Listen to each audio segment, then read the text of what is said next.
Good afternoon, enthusiasts, and I realized I have not done a coaster review in a very long time, so I thought today would be a great idea to review Sorry about that, but yeah, we lost power. Don't worry, this happens all the time. It's just that this power supply is made by, Intamin, and it's pretty unreliable. It breaks down pretty much every day, so I'm going to call Intamin to see if they can fix it.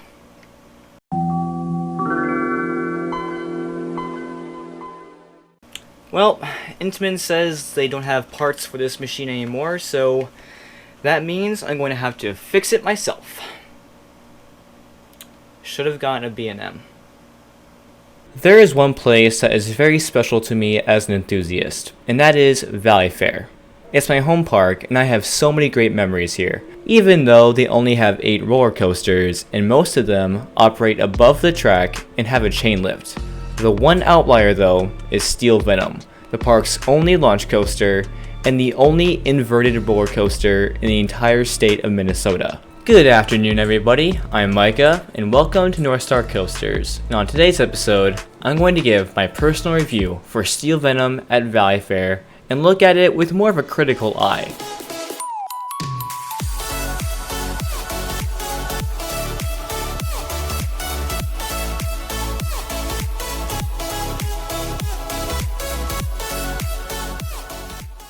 Before we start, if you are new here, thank you so much for stopping by, and if you like roller coasters more than the average person, then I totally recommend subscribing. My goal is to reach 1,000 subscribers by the end of 2021, and only you guys can make that happen. Anyways, our adventure starts in the early 2000s. The roller coaster wars were still red hot. Every park was trying to get this massive thrill coaster and trying to one-up each other. And during all this coaster madness, the manufacturer Intamin was the top dog in the industry. Intamin was the most innovative manufacturer of all time. They built the world's first Giga roller coaster, they built the world's first Strata coaster, and they built the world's tallest and fastest roller coasters to date. And they were still very, very expensive. Yeah, these things were definitely not cheap, obviously because they were record-breaking roller coasters, but not only that, but they also required a huge plot of land to be built. For these two reasons, medium-sized and small-sized parks didn't really get these huge Intamins at this time, because they couldn't afford it, and they didn't have any space to put them.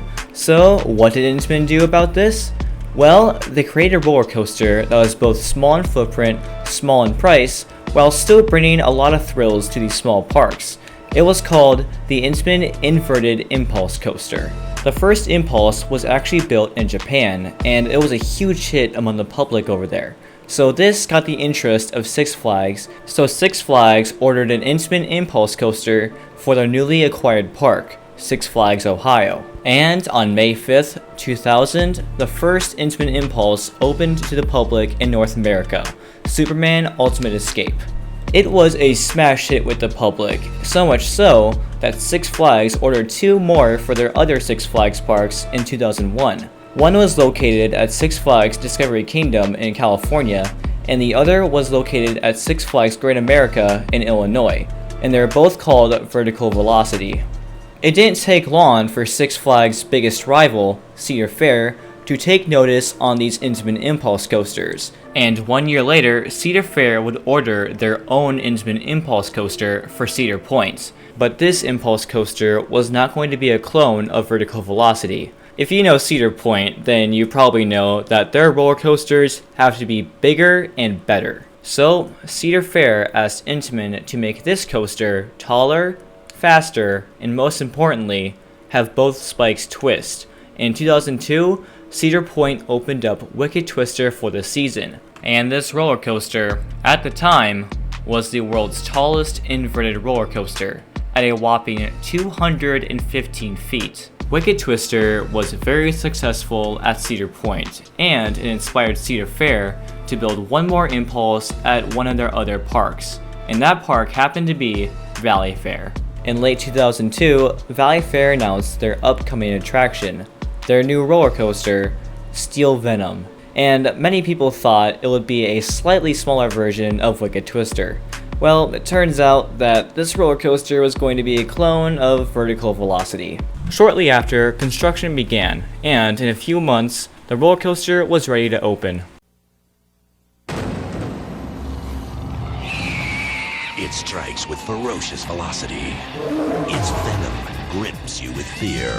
Valleyfair's new coaster will launch you 68 breathtaking miles per hour, twisting 185 feet straight up and back down.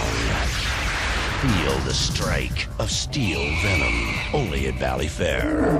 Now you can save $10 on regular admission with a specially marked Pepsi or Diet Pepsi can.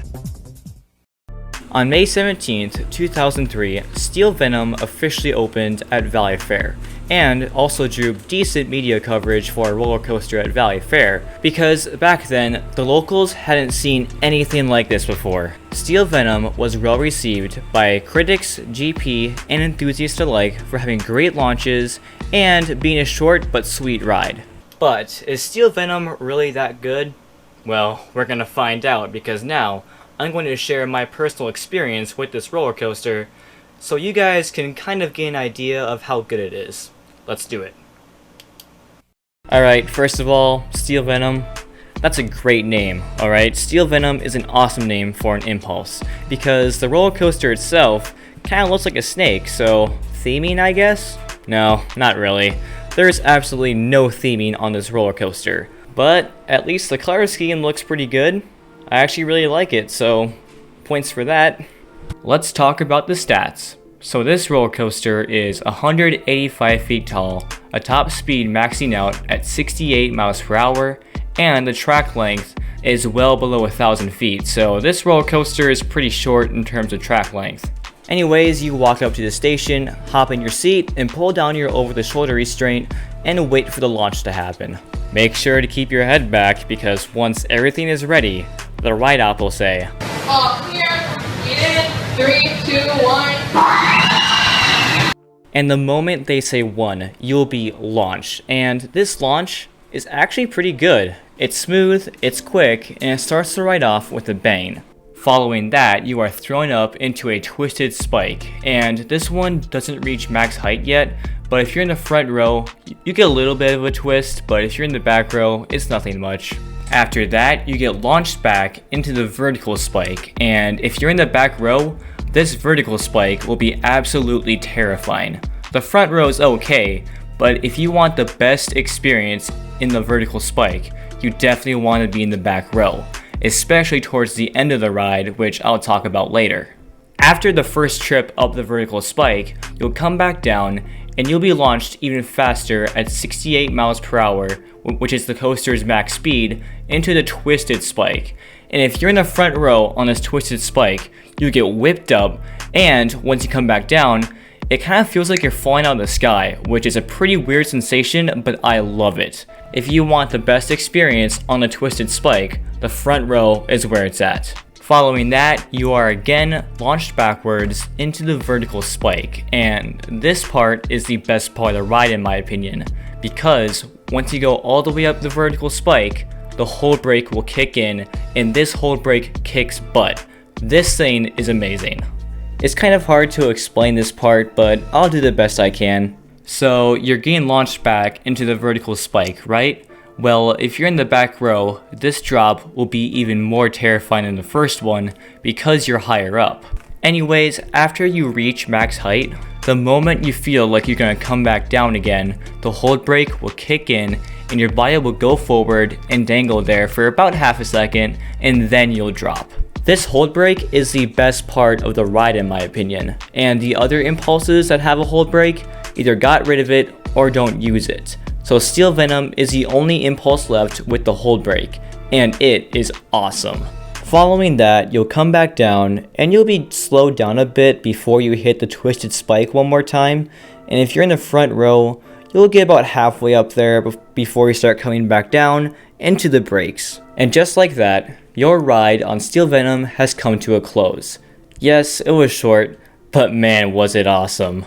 This roller coaster packs a punch in a very small and simple layout. However, this roller coaster does suffer from some downtime. there has been times when I've gone to Valleyfair and Steel Venom has either broken down or it's closed half the day. And that blows because this roller coaster is awesome and very addictive. I want to keep riding this thing over and over again, but it does break down sometimes. It's not necessarily Valleyfair's fault, it's more like this roller coaster is an old Intamin, and old Intamin roller coasters are notorious for being extremely unreliable. I do have one minor complaint about Steel Venom, and that is the capacity. I know it's limited to one train because of the way the coaster is, but they could have had 4 cross seating and that would be much better, but hey, that's just me nitpicking. So for the final score, I'm going to give Steel Venom an 8.5 out of 10. This roller coaster isn't perfect, but it's definitely a really fun ride. It's thrilling, it's intense, and the hold break is simply amazing. Alright, power's back on. Quick life hack. If you have one of these in your houses and you're having trouble with it, just pour Pepsi Orange all over it, it'll be fine. Alright, so that was Steel Venom at Valleyfair. It's a really fun ride, and I personally really like it. But anyways guys, that'll do it for me. Make sure to like, comment, and subscribe on this Son of a bitch.